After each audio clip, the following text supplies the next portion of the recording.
안녕하십니까. 운세통의 지왕입니다.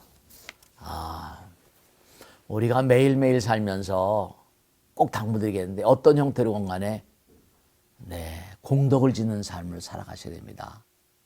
왜냐하면 지은 바 공덕은 인과응보이기 때문에 사람들이 다 잘 되길 원하잖아요.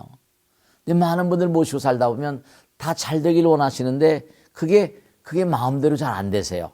왜냐하면 욕심은 크고 이루고자 하는 건 아주 뭔가 대단히 뭔가 의미로운 그런 내용들인데 이게 제대로 뭔가 아니 공덕이 없으니까 이게 잘 이렇게 이루어지지 않는 겁니다. 애가 닳죠. 저도 그런 분들 보시면 애가 닳습니다. 오늘 질문도 그런 내용인데요. 한번 읽어보겠습니다. 큰 스님, 저는 남편과 맞벌이하며 두 아들을 키우고 있습니다. 제가 일을 하고 있어 기도도 잘못하고 절에도 잘못 나가지만 시간적 여유가 있을 때 절에 가서 부처님께 참배를 하고 가족의 안녕을 빌곤 합니다. 하지만 죄송스럽게도 경제적으로 여유가 너무 없어 보시함에 보시를 안 할 때가 많습니다. 너무 걱정하지 마세요. 제가 다니는 절에 있는 탑이나 건물 옆에 보시함 명단을 볼 때 나는 언제쯤 저들처럼 보시할 수 있을까? 부럽기도 하면서 보시 못하는 저가 부처님께 죄송할 따름입니다. 큰 스님, 저처럼 부처님을 뵙고 나올 때 보시 못하는 것은 공덕이 없겠죠. 아니요, 절대로 그렇지 않습니다. 절대 그렇지 않으니까 우선 절에 가신 것만 하더라도 공덕을 쌓는 길입니다. 우선 뭐냐면 마음 가운데 부처님 전에 가서 절 삼배라도 하죠. 그것도 예경공덕이 됩니다. 내가 법당에 가는 것, 법당에 부처님 바라보는 것, 우리가 세상을 살면서 꼭 무슨 금전으로 내가 베풀면 의미가 없겠죠. 그러나 중요한 것은 꼭 생각하실 게 뭐냐면 부처님 말씀에 무죄칠시라는 것도 있어요. 뭐가 있습니까? 환한 미소를 띠는 거 있죠. 그러니까 매일매일의 삶 가운데 누굴 만나더라도 환한 미소를 띠세요. 정말로 부처님 말씀대로 잡보장경에 나온 얘기입니다. 화환의 여시. 그 다음에 뭔가 좋은 말, 덕담을 많이 하는 겁니다. 상대방의 칭찬. 우린 상대방을 말할 때 항상 어떻습니까? 부정적인 말들을 많이 하잖아요. 좋은 말, 상대방을 칭찬하는 말, 상대방이 이로운 말, 그런 좋은 말을 하는 것도 큰 공덕되십니다. 그 다음에 또 뭐냐면 마음으로 항상 상대방이 잘 되기를 비는 겁니다.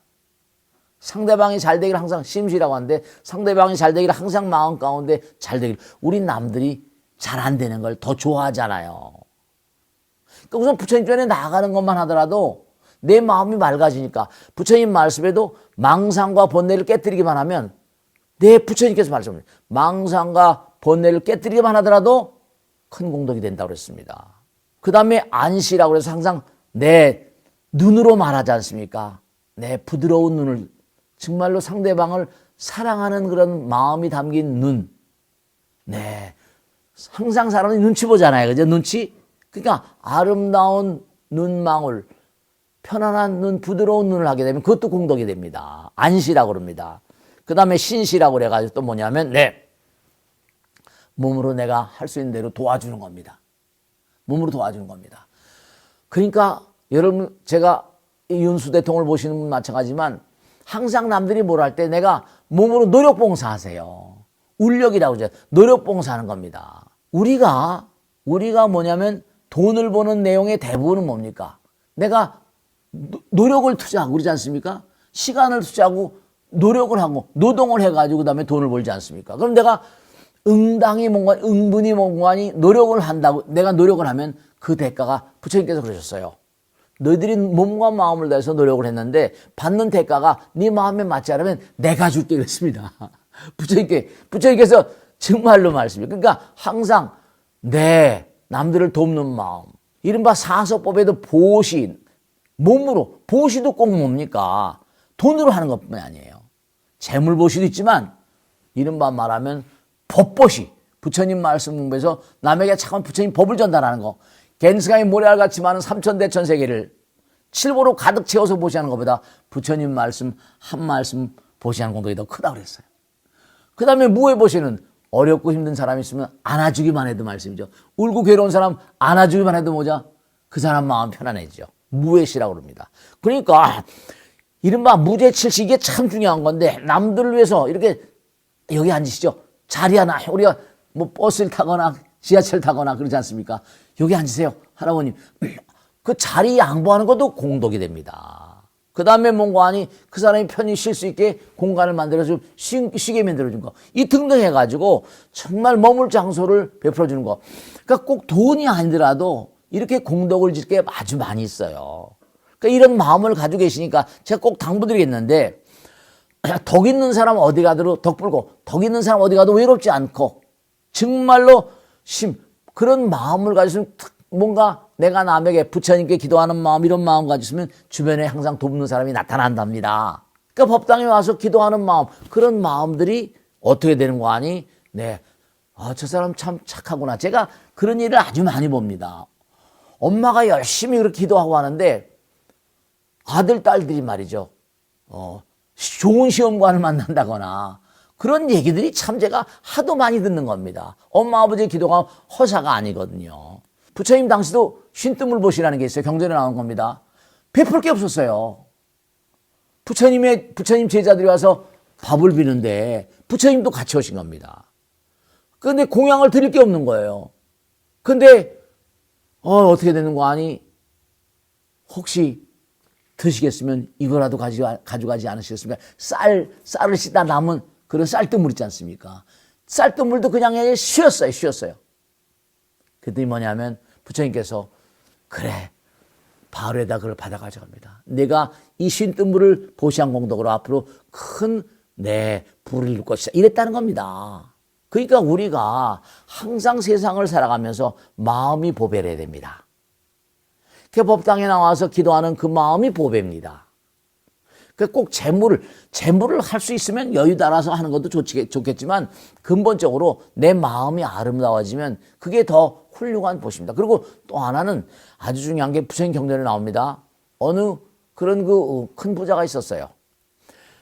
근데 그 집에 이제 잔치날이 몇 월 며칠이었던 겁니다.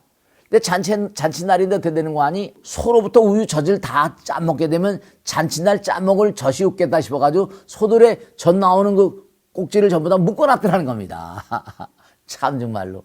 그걸 꼭지를 묶어놓으니까 잔치날 딱 젖 꼭지에 그걸 묶어놨던 끈을 풀어놓으니까 젖이 안 나오잖아요. 저 어리석은 사람 봤나 이랬다는 거죠. 그 왜냐하면 평상시에 자꾸만 젖을 짜야지 젖이 잘 나오잖아요. 그러니까 조금씩이라도 법당에 나와서 없다 하더라도 시간 날 때마다 잘 나오시기도 힘들겠죠? 그렇지만 집에서라도 기도를 하세요. 꾸준히 하면 기도는 바로 뭐냐? 아까 말씀드렸죠? 나는 누구인가? 라고 할 때 현실에 나지만 나는 누구인가? 근데 그 질문하는 그 자가 누구인가? 이른바 말하면 중요한 게 몸과 마음을 다해서 기도하는 마음은요. 내 안에 있는 바로 그 자는 부처님입니다. 나는 누구인가라고 묻는 그 자는 부처님이세요. 그러니까 내 안에 계신 부처님을 자꾸만 소환해낸다는 것 자체가 공덕 짓는 일입니다. 그러니까 부처님께서 하신 말씀이 너희들이 나를 인정하는 것만큼 나도 너희들을 인정한다고 그러셨거든요. 그렇기 때문에 내가 자꾸만 공덕을 짓는 마음을 갖고 있으면요. 그게 언젠가는 결실을 맺게 돼 있습니다. 왜냐하면 부처님 말씀대로 아까 언사시겠죠? 말이 씨가 되거든요. 덕담을 자꾸만 하다 보면 씨를 뿌리게 되면 우리가 중요한 게 땅에도 씨를 뿌리지만 사람의 마음 가운데도 씨를 뿌립니다. 말이 씨가 되거든요. 그렇기 때문에 항상 우리가 삶을 도모하면서 언제 어떤 경우를 하더라도 꼭 당부드리겠는데 내가 여유가 없다? 아닙니다. 우리는 얼마든지 이른바 말한 마음만 잘 쓰게 되면 아까 심시라고 그랬죠? 마음을 잘 쓰게 되면 그런 게 응분의 몽고하니 응분의 정말로 큰 공덕됩니다. 그래서 정리해보면 무죄칠시 돈이 아니더라도 7가지의 보시할 수 있는 게 말씀이지 않습니까? 그죠? 환한 얼굴 가지고 그 다음에 환한 미소를 띠고 말로 좋은 말 덕담하고 부처님 말씀 그죠? 부처님 말씀 전달하고 마음으로 배려하고 그죠? 그 다음에 뭔가 하니 눈으로 아름다운 눈으로 그 다음에 몸으로 보시하고 도와주고 그 다음에 뭐냐 하면 자리 양보하고 뭔가 쉴 공간을 뭔가 이렇게 만들어준다든지 이게 중요한 공덕이다. 그 다음에 또 이제 법보시, 재물보시, 무예보시는 거 있지 않습니까? 그러니까 우리가 할 수 있는 돈이 아니더라도 할 수 있는 보시는 너무나 많이 있어요.